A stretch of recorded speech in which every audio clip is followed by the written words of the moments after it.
Hello, welcome to Lemon Studios, where we talk anything and everything entertainment. I'm, of course, the Lemon himself, Zeke Lamone, and this is my review for the March 3rd, 2025 episode of Monday Night Raw. But before we get into that, let's get the house clean out of the way. Sorry, I'm just leave a like. Comment below to know your thoughts on this week's episode of Raw, and of course, hit that subscribe button as it helps me grow into my YouTube career. I would greatly appreciate it. Now, all that out of the way, let's get into the review, shall we? So, another crazy twist.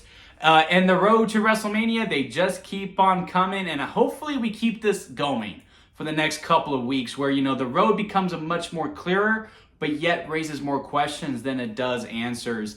It has started with the Elimination Chamber. It really does feel like the volume has been broken off, and we are just full throttle onto the road to WrestleMania. This was a phenomenal episode. Dare I say, the best episode of the Netflix era.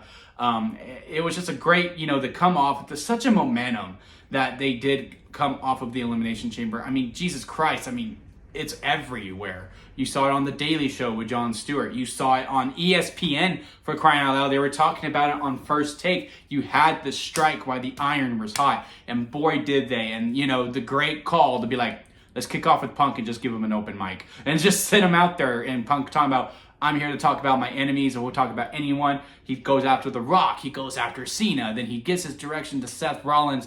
And then Rollins' music hits. Punk's not even going to wait in the ring. He just makes a beeline straight for him. They start fighting. They're brawling throughout the whole entire arena. Everyone's chanting, "This is awesome." That's how you start when you are full throttle into Mania and you have a big angle to come off of where a lot of people are tuning in. Especially a lot of people who have not watched wrestling, but then they hear about this Cena heel turn. Yeah, let's capitalize on it, and let's see what we can do with our other stars, since Cena and The Rock and Cody will not be on Mondays. We have to wait till Friday for Cody. Rock and Cena probably won't be on Friday at all. Rock, maybe. Cena, definitely not. I think his next appearance is March 17th when we do start going overseas when they're in Europe, and Raw will be at noon. So, it'd be interesting to see how I can get out of work to watch Raw live. I don't know if I'll be able to. I'll probably have to wait till I get home. But it's gonna be a crazy ride for that. And I know Triple H has been talking about the main events are not locked in yet. Bullshit. Night 2's locked in. There's no way Cody and Cena does not close out Mania overall. Like I said, it was on ESPN. It was on The Daily Show. People who have not watched wrestling at all are talking about it. People who haven't seen wrestling at all are now starting to tune in. I'm very curious to see the viewership of this episode of Raw, to see how it did at the start. I'm sure viewership trickled down as the broadcast kept going, even though they missed out on a hell of a main event.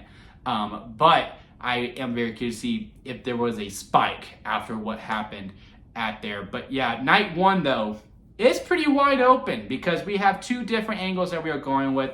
Because yes, Punk and Rollins had that moment at the start. They kept on brawling throughout the night. Very much Peter Griffin versus the giant chicken from Family Guy. If they see each other, it's on sight. It's ready to roll. Tom and Jerry, all the greatest rivalries that to come from entertainment. Seth and Punk are now on that level. We're going to get a steel cage match at, not WrestleMania, in the Garden on Raw next week. And I mean, what a way to just keep the momentum going.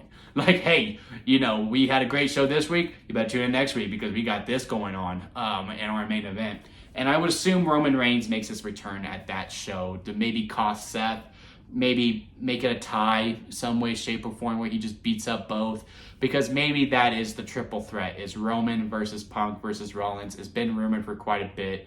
Yeah, and that is probably the match that we're going to go with. And yeah, that could main event night 1. Jay versus Gunther has the chance to main event night 1 as well. Charlotte and Tiffany. And then, of course, what we did on main event, Io versus Rhea versus Bianca. Io Sky upsetting Rhea Ripley. I didn't think they would do it. I really thought we were going to have Bianca versus Rhea Ripley. And, it just didn't really sit with me that was probably going to open. Just with how stacked this Mania is, I just wasn't fully confident that, that will close. Because I do think Rhea and Bianca is a match I want to wait all night for. And not only that, I do think Bianca versus Rhea is worthy of main eventing night 2 of WrestleMania, not just night 1. So now that we are most likely getting this triple threat, and it's no disrespect to Io Sky, I'm sure out of the 2 triple threat matches that are rumored for WrestleMania, Io versus Bianca versus Rhea is probably going to be the better match. I'm not disagreeing with that at all. But I can swallow that triple threat opening WrestleMania more than I could the one-on-one match between Rhea and Bianca, because again, I just think that one-on-one clash with those two power stars name, because I think I read a report that, you know, when it comes to merchandise sales for women, it's Rhea, a little bit of space, and then Bianca, and then there's a big space until you get the three, who is Liv Morgan. So those two top sellers, you make us wait all night for that. That's your main event. They close. Hey, if it doesn't happen at WrestleMania, sure, Backlash, I want to wait all night for it. If it's at SummerSlam, I want to wait all night for it.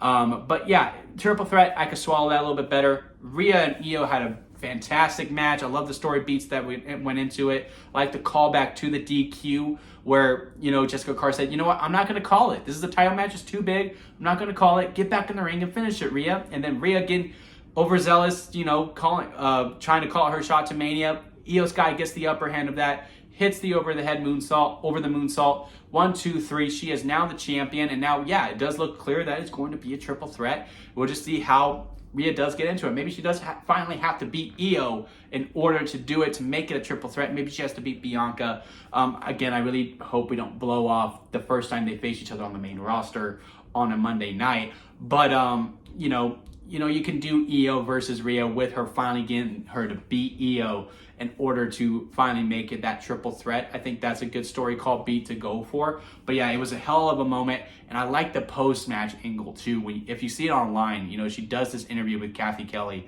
where you have this vulnerable Rhea. Like, we've been having this dominant Rhea. Judgment Day as a heel, even as a face, you know, just pure dominance where, you know, she is the woman. And, you know, that works. It does. I mean, for heaven's sakes, hear her reactions when her music hits, right? When This Is My Brutality hits, I mean, it's Stone Cold levels loud. Again, it's Cody, Roman, and Rhea for biggest pops on the whole entire show, Raw or SmackDown. But seeing a vulnerable side where, you know, they're not so confident within themselves is also very interesting too. And I hope we get to see more of that on this road to Mania. Now, overall, however this road goes, if it stays Io versus Bianca or this triple threat happens, I am pulling for Bianca to win, because I do think Mania is just missing that streak element over there. And hopefully, you know, this is what encourages, you know, WWE to get more women's matches on the card that are not just for the title, because I am really worried that we are just going to get the three where, you know, we have the women's tag teams title defended in a multi-woman match. We have this triple threat world title match, and then, of course, Tiffany versus Charlotte. And that's it. That's all we get. I know people are thinking Jade versus Naomi. I honestly think they're probably going to blow it off on a random SmackDown. Maybe it'll be on WrestleMania SmackDown, on the SmackDown before Mania, which will honestly suck. But, you know, if Bianca is to build this streak, then you have another quote-unquote title match where it's like, okay, now who's going to face Bianca at WrestleMania? Will she go 6-0? Will she go 7-0? Will she go 8-0? I think where we're at now, where I think she's 4-0. She's 3 or 4. No, she's 4-0. Where again, women don't get on Mania as often as men, because again, they only resort to title matches. I think 5-0 is enough to go, okay, no, she's on a streak. And now that's a conversation that happened. Is this the person to beat her? Is this the person to beat her? And maybe she gets to 15. She doesn't need to get to take her where it's 21-0. I wouldn't mind it if she was to do that, or even hell surpass it.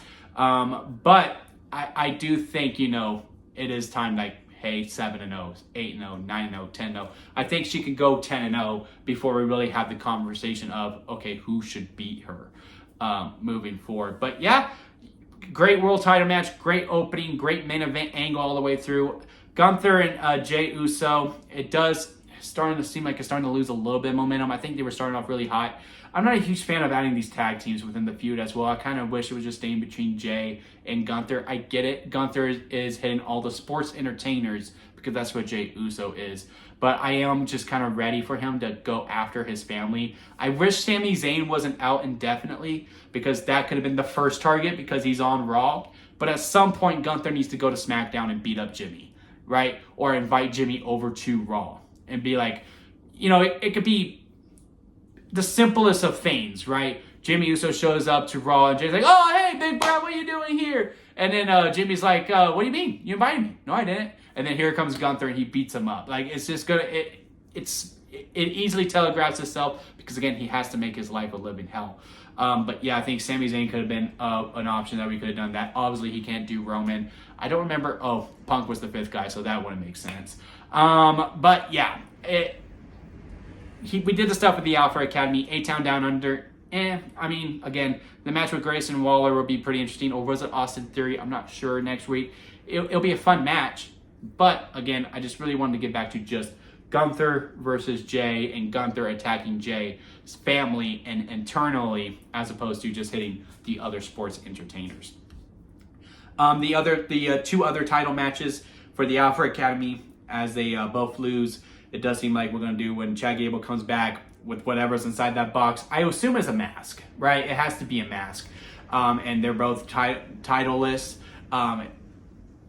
I feel like we've seen that already with the Alpha Academy, and I just don't know what more is there to do. I kind of wish one of them would have at least won the title so that there's like, a favorite in it. Because where like Gable's like, oh, you did so good, but oh, you guys are so disappointing. Or, hey, my creeds are all so good. Ivy, what is going on here? Just to have that dynamic of it. Now that they both lost and now Gable's just going to be a bully to them, I don't know. I'm not fully invested in that, even though I did like the video package that Gable did. And they both had good matches on the show. It's just one of those things where, the match starts and the crowd doesn't care, and therefore I don't care. But then as the match progresses, I'm like, hey, this match is getting pretty good. And then the match ends, and I'm like, okay, where do we go from here? That's kind of where I'm at with Ivy, the Creeds, the War Raiders, and Lyra Valkyria as well. But again, I just feel like, maybe these matches just don't make it to Mania. Maybe these titles don't make it. And I'm very much on the spectrum of WrestleMania should be every title is defended one way or the other, and all the stories are good. And then you have a few non-title programs, to fill out the card. And with 14 matches on there, and with all of these non-title programs that are really, really starting to take off, I am nervous for these mid-card titles, especially the women's mid-card titles. I do feel like, hey, they're not going to make it to Mania. And maybe the World Tag Team titles won't make it. I am very confident WWE Tag Team titles are going to make it, but these World Tag Team titles, I'm just like, New Day, y'all need to finish up with this LWO stuff. Maybe we do after this Tornado Tag Team match and at the Garden with Dragon Lee and Rey Mysterio gets over with. Nice video package. Again, I'm just over this feud. I want the New Day to go after the titles. I don't need them to be in a non-title program. They need to be getting that goal to bring some more relevance to those World Tag Team titles where they can possibly be defended on premium live events. But besides that, those are my only real qualms when it comes to Raw is within the middle of the card where, like, yeah, these matches are good. Don't get me wrong. The matches were good. But what's next? What is the next thing to do after these so that these titles still feel very, very important? But yeah, the main event angles are really good. It's a shame that our World Heavyweight Champion is not the main event angle. I did think it had that opportunity when this program first started. It does feel like the gas is coming off the brakes a little bit. So now, even though Jay and Gunther could still main event night 1, I don't think they're going to now. I do think it is pretty confirmed that they may open one of the nights. But, now we have maybe Roman versus Seth versus Rollins. Presumably Roman gets involved within this program next week in the Garden. Io versus Rhea versus Bianca could main event night 1. I really like the angles that we did there. It's all about just keeping that momentum going. But what did you think of this episode of Raw? Comment below. Let me know your thoughts on it. If you made it this far within the review, please leave a like. I do greatly appreciate that. And hit that subscribe button as we continue this road to WrestleMania together. It's going to be a lot of fun, and I am having a great time covering it with y'all. So hit that subscribe button as we cover that and a lot more here on the channel. Got Daredevil about to kick off pretty soon. Super excited for that. Invincible reviews, Reacher reviews.